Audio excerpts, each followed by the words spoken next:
రావడం పెద్ద సమస్య కాదు. ఇక్కడ విద్యార్థులకు చాలామందికి తెలుసు, ఉపాధ్యాయులకు అంతకు ముందే తెలుసు. కష్టపడి రాత్రింబవళ్ళు బాగా చదివి రాసిన విద్యార్థికి 100కి 90 మార్కులు వస్తే వాడు మోచేయి పైకెత్తితే వాడు దాంట్లో చూసి రాసిన వాడికి 70 మార్కులు వస్తున్నాయి. వీడికి వాడికి ఒక్కచోటే సీటు వస్తుంది. ఆశ్చర్యం ఏంటంటే వాడికి ఉద్యోగం రాదు, వీడికి వస్తుంది. పైగా వీడు పెద్ద రాజకీయ నాయకుడు అవుతాడు, వీడే వాడికి ఉద్యోగం ఇప్పిస్తాడు. చివరికి నాతో పాటు చదువుకున్నాడంటే అనవసరంగా బాగా చదివాడు, దెబ్బతిన్నాడు, వాడికి ఉద్యోగం ఇవ్వండి అంటాడు. వాడి దాంట్లో చూసి రాశాడు వీడు. మార్కులు రావడానికి అంత కష్టపడి చదవడం ఎందుకండి? అవసరం లేదండి. జ్ఞానం కోసం అయితేనే చదవాలి. అటువంటి జ్ఞానం కోసం చదివినటువంటి చదువు ఎలా ఉంటుంది, అది కార్యసాధన ఎలా చేస్తుంది, అదే సుందరకాండ, అదే హనుమంతుని యొక్క జీవిత విలాసం, జీవిత విశేషం, అదే ఈ 3 రోజుల కథాంశం. హనుమంతుడు ఎవరి దగ్గర చదువుకున్నాడు? అంజనాదేవికి కేసరికి పుట్టినటువంటి కుమారుడు హనుమంతుడు ఎవరి దగ్గర చదువుకున్నాడు? సూర్యుని దగ్గర చదువుకున్నాడు. మన పురాణాలు చెప్పిన ప్రకారం ఈవేళ ఇంద్రకంటే హనుమత్శాస్త్రి గారు మహానుభావుడు, స్వర్గీయ. ఆయన హనుమంతుని బాల్యమని కావ్యం రాస్తూ అంటాడు, కుడిచి చల్లని నీడలకు రుచుండి, కుడిచి చల్లని నీడలకు రుచుండి, చదువమన్నను చదువరి ధరవడుగులు. కుడిచి చల్లని నీడలకు రుచుండి, చదువమన్నను చదువరి ధరవడుగులు. ఎండకెదురుగా నిలిచి చదివెను, ఎండకెదురుగా నిలిచి చదివెను ఆ తండు ఘనుడు. ఇవాళ పిల్లల్ని చేర్పించడానికి ఏసీ స్కూల్స్ ఉన్నాయి, ఏసీ బళ్ళు ఉన్నాయి, వాళ్ళు వెళ్ళడానికి ఏసీ వాహనాలు ఉన్నాయి, అక్కడ చదువు చెప్పడానికి ఏసీ తరగతి గదులు ఉన్నాయి. ఇంట్లో కూడా అక్కడ ఏసీ ఉందండి, ఇక్కడ లేకపోతే కష్టపడిన మొత్తం ఏసీ. వాడు బతుకు చివరికి మిగిలింది గోసీ అయిపోయింది వాడికి. ఇక వాడి జీవితంలో ఏసీ లేకపోతే కాదు, కరెంట్ లేకపోతే తట్టుకోలేని పరిస్థితికి వచ్చేసాడు. విద్యార్థి దశలోనే కష్టపడడం, కష్టాలు పడడం అనేది కూడా కొంత అనుభవం కావాలి. విద్యార్థులకు సుఖభోగాలు అలవాటు చేస్తే విద్య రాదు. తల్లిదండ్రులు, ఉపాధ్యాయులు అందరూ గ్రహించాల్సిన విషయం. సుఖార్థిన కుతో విద్య నాస్తి విద్యార్థిన సుఖం. నీకు విద్య కావాలి అంటే సుఖాన్ని మర్చిపో ఓ విద్యార్థి. నీకు సుఖమే విద్య కావాలి అంటే సుఖాన్ని మర్చిపో. నీకు సుఖము కావాలి అంటే విద్యను మర్చిపో. ఏదో ఒకటే కోరుకో. విద్య కావాలా, సుఖం వదిలేయవలసిందే. సుఖం కావాలి, విద్య వదిలేసి. అంతేగాని సుఖంగా చదువుకోవడం ఆ మాటే విరుద్ధం. సుఖంగా చదువుకోవడం ఉండదు. చదువుకోవాలంటే కష్టపడాల్సింది. మేము చదువుకున్న రోజుల్లో తాడేపల్లిగూడెం దగ్గర బోడపాడు మా స్వగ్రామం. అక్కడ కాశీపాడు 4 కిలోమీటర్ల దూరం. 4 కిలోమీటర్ల దూరం నడిచే వెళ్ళాలి. మాకు 6వ తరగతి నుంచి 10వ తరగతి వరకు అంతే. అది కూడా మధ్యలో కాలవ, దాన్ని దాటడానికి ఒక పడవ. వాడు రాకపోతే మేము ఆనందించేవాళ్ళం, బడికి సెలవు వెళ్ళక్కర్లేదు. 4 కిలోమీటర్లు నడిచి వెళ్ళానని నాకేం 10 ఏళ్ల మించి వయస్సు లేదు. 9 ఏట చేరాను నేను 6వ తరగతిలో. 4 కిలోమీటర్లు నడిచేవాళ్ళం, మళ్ళీ 4 కిలోమీటర్లు వచ్చి పెద్ద మూట మోసుకుంటూ వెళ్ళాం. ఆవేళ శారీరకంగా చాలా శ్రమ పడ్డాం, కానీ మానసికంగా పడిన శ్రమ తక్కువ. ఎందుకంటే మా ఉపాధ్యాయులు ఎవరు మమ్మల్ని ఒత్తిడి చేయాల. ఆ చివరి పరీక్షలు వచ్చే వరకు చదువు గురించి మాట్లాడేవారు కాదు. ప్రతి శనివారం మా పాఠశాలలో కెనడీ హై స్కూల్ అని మహానుభావుడు ఉభయ గోదావరి జిల్లాల్లోనూ కూడా 64 పాఠశాలలు పెట్టాడు. చింతలపాటి వరప్రసాద మూర్తిరాజు గారు నాకు ప్రాతస్మరణీయుడైన మహానుభావుడైన 1500 ఎకరాల భూమి అమ్మేసి పాఠశాలలు పెట్టాడు. ఆయన పెట్టినటువంటి పాఠశాల, పైగా ఆ పాఠశాలల పేర్లండి Kennedy high school, Lumumba high school. అసలు ఆ పేర్లు మాకు అర్థమయ్యే. కెనడీ గారి పేరు ఎక్కడ ఎందుకండి? కాశీపాడులో. ఒరేయ్, అమెరికా అధ్యక్షుడు రా, ఆయన గురించి మీరు తెలుసుకోవాలి, పేరు పెట్టకపోతే ఎవరో ఆలోచించరు అని పెట్టేవాడు. లుమంబా ఎవరో ఆవిడ అనాథలకో రోగులకో సేవ చేసింది, ఎక్కడో విదేశాల్లో. ఆవిడ పేరు పెట్టాడు. పశ్చిమ గోదావరి జిల్లాలో ఓ పాఠశాల. ఈ ప్రాంతమని, ఈ రాష్ట్రమని, ఈ దేశమని ఆలోచించలేదండి ఆ మహానుభావుడు. ప్రపంచంలో ఉన్న త్యాగమూర్తుల పేర్లన్నీ 64 పాఠశాలకు పెట్టాడు ఆయన. అంత విశాలమైన హృదయంతో ఆ పాఠశాలలో నేను చదువుకున్నా. ఈవేళ మీ అందరి ముందు ఇన్ని వేల మంది ఉంటారని తెలుసు కూడా. విద్యార్థులకి నా వయస్సు ఏమో 57, మీ వయస్సు ఏమో 20 ఏళ్ళు నిండిన వాళ్ళు మీరందరూ కూడా. మీకు నేను ఇంతసేపు కూర్చోబెట్టాలి, 3 రోజుల పాటు ఒక్కో రోజు 2 గంటలు చొప్పున కూర్చోబెట్టాలంటే ముందు నాకు మనోధైర్యం ఎంత ఉండాలి అసలు. ఏదో చౌకబారు చెలోక్తులన్నీ వేస్తే కానీ విద్యార్థులు వినరు అంటారు. మరి చౌకబారు చెలోక్తులన్నీ వేస్తూ కూర్చుంటే సుందరకాండ ఏం కావాలి, హనుమంతుడు ఏం కావాలి, కార్యసాధన ఏం కావాలి? అలాగని ఆ సబ్జెక్టు విడవడానికి వీల్లేదు. అలాగని పూర్తి గంభీరంగా వేదాంతంలోకి వెళ్ళిపోయి మీరందరూ హనుమంతుడు గుడి చుట్టూ ప్రదక్షిణాలు చేయండి మీకు అన్ని కార్యాలు నెరవేరుతాయంటే మొత్తం అంతా గుళ్ళో వాళ్ళు బాగుపడతారు. జరిగేది ఏముండదు ఇక్కడ. ఒకడు 20, ఒకడు 30, ఒకడు 50, ఒకడు 60 ప్రదక్షిణాలు చేస్తారు. చివరికి హనుమంతుడికి విసుకొచ్చి అవతల పోమంటాడు. చస్తున్నాను నిన్ను చూడలేక. మనం గుళ్ళో ప్రదక్షిణాలు చేయమని ఎందుకు చెబుతారో తెలుసునండి. మన ఆచారాలు తెలియక, సంప్రదాయాలు తెలియక వాటిని మొక్కుబడిగా చేయకూడదని 3 ప్రదక్షిణాలే చేయాలండి. 3 కంటే ఎక్కువ చేస్తే ఓవర్ యాక్షన్ అంటారు దాన్ని. నేను మొక్కుకోనానని మొక్కుకోక్కల. హనుమంతుడు కూడా విసుగొస్తుంది నీ మొహం చూసి మానයි. అవసరం లేదు. ఎందుకే 3 ప్రదక్షిణాలు దేనికంటే ఏదైనా 3 సార్లు చెబుతారు. 3 సార్లు ముమ్మాటికి చెప్పారు. ఎందుకంటే సత్వ రజస్తమో గుణాలు జీవితంలో 3 రకాల గుణాల కారణంగా 3 రకాల ఆటంకాలు ఏర్పడితే మనకి ఎప్పుడైనా హనుమంతుడి కథలో కూడా అదే చూస్తాం మనం. సాత్విక ఆటంకాలు, రాజస ఆటంకాలు, తామస ఆటంకాలు ఏర్పడతాయి. ఆ 3 గుణాలు వదిలేయాలి. మనం గుళ్ళోకి వెళ్ళి ప్రదక్షిణం చేస్తున్నామంటే మొదటి ప్రదక్షిణం చేసావు తమో గుణం వదిలే. క్రౌర్యం, హింస, బద్ధకం, ఆలస్యం, నిద్ర ఇవన్నీ తమో గుణం, అది వదిలే. రెండో ప్రదక్షిణం చేసే రజోగుణం అంటే రాజకీయం, పోటీపడ్డం, రాగద్వేషాలు, గొడవలు, ఎవరితో పోటీపడ్డం, ఎందుకు చదువుతున్నావు అంటే వాడికంటే ఎక్కువ రావాలి. వాడికంటే ఎక్కువ రావడం కోసం చదవకూడదు, నీకు జ్ఞానం రావడం కోసం చదవాలి. ఎవడికంటో ఎక్కువ రావడం, ఎవడికంటో తక్కువ రావడం అది పెద్ద ముఖ్యమా? అందుకోసం చదవకూడదు.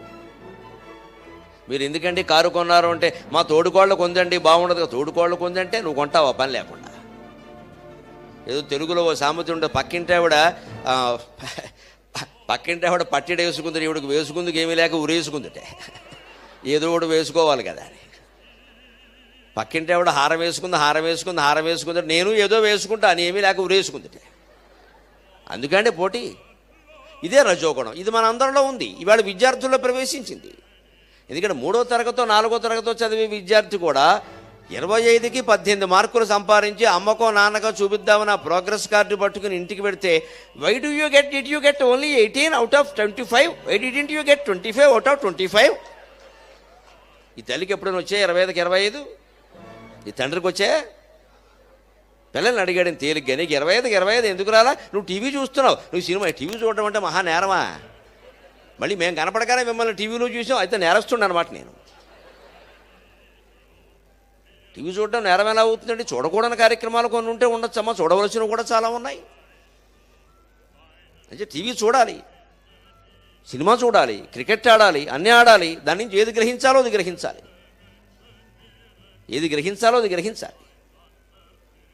నాన్నకు ప్రేమతో సినిమా చూడాలి, నేను చూసే మాట్లాడుతున్నాను.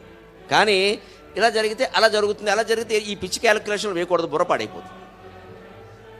ఆ సినిమాలో అదే పిచ్చి. ఇలా పడింది, అలా పడింది, ఇలా ఇప్పుడు జరగదు. జీవితంలో చాలా రకాలుగా జరుగుతాయి. అది నేర్చుకోకూడదు. కానీ ఒక తండ్రి తాను మోసపోయానని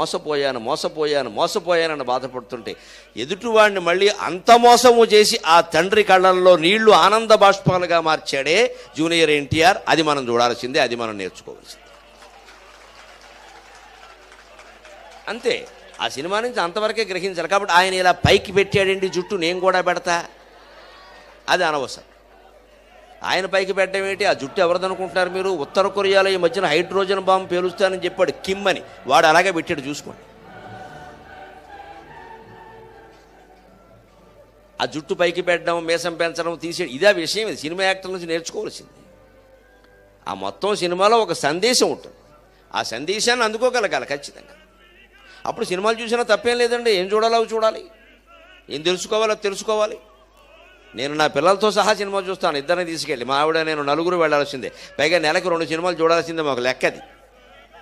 నేనే అంటా 15 రోజులకి ఎరా అబ్బాయి ఇంకా సినిమా చూపించట్లేదు, డబ్బులు నావే అయినా అంటాను. వాళ్ళు సంతోషంగా ఉంటుంది. నాన్నగారు అడుగుతున్నారు పదని అంటారు.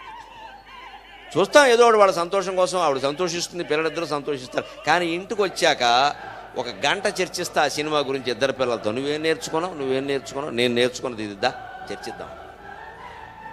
ఎందుకంటే వాళ్ళ పిల్లలు వాళ్ళు ఏవో రకరకాలు నేర్చుకుంటారు. నేర్చుకోవాల్సింది ఇదిరా, నేను ఇది ఈ దృష్టితో చూశారు నాన్నగారు మీరు, మాకు ఆ దృష్టి అలవాటు, మరి చూడాల్సిన దృష్టి అదేరా.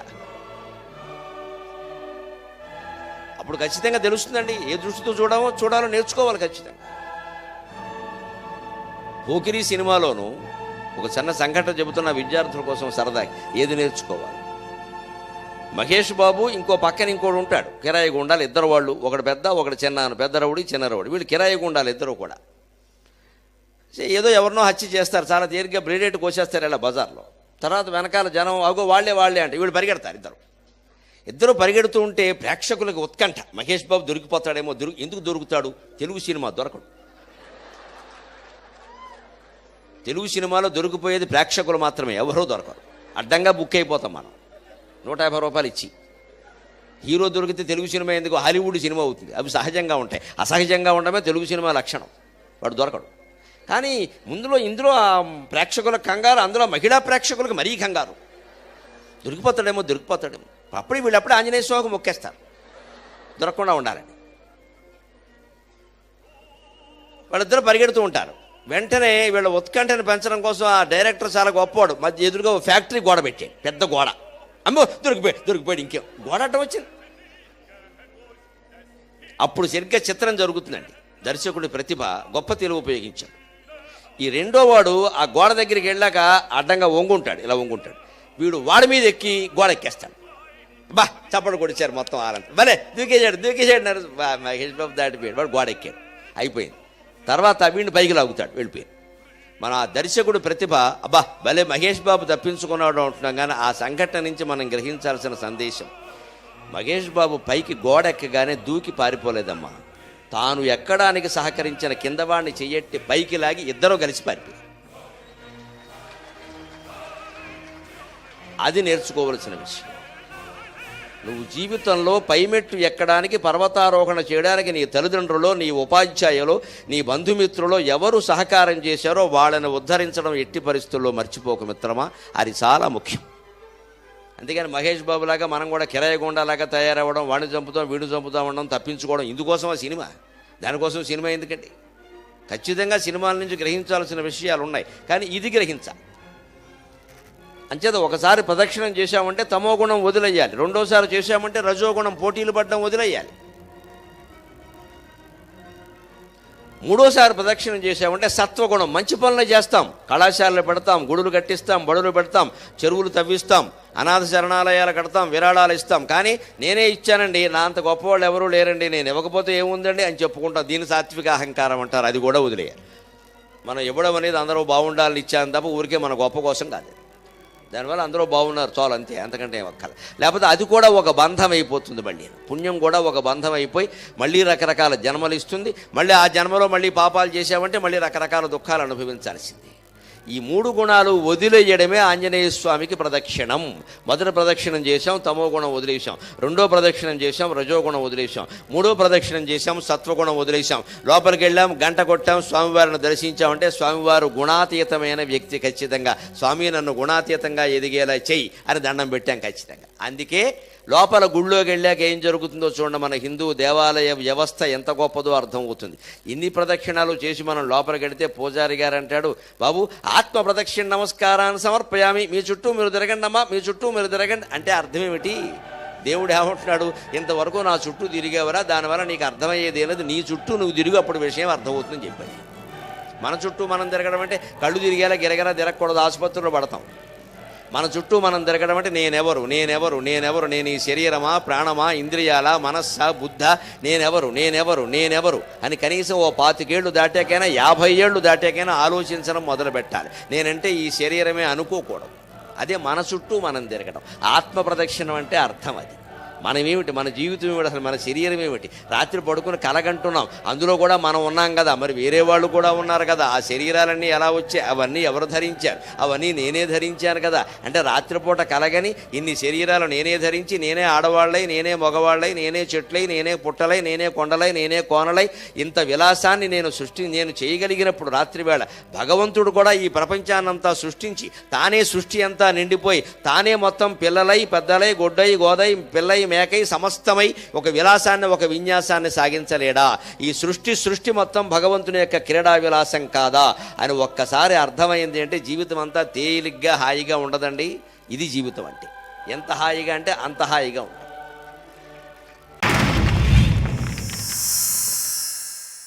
Like and subscribe Eagle Media Works.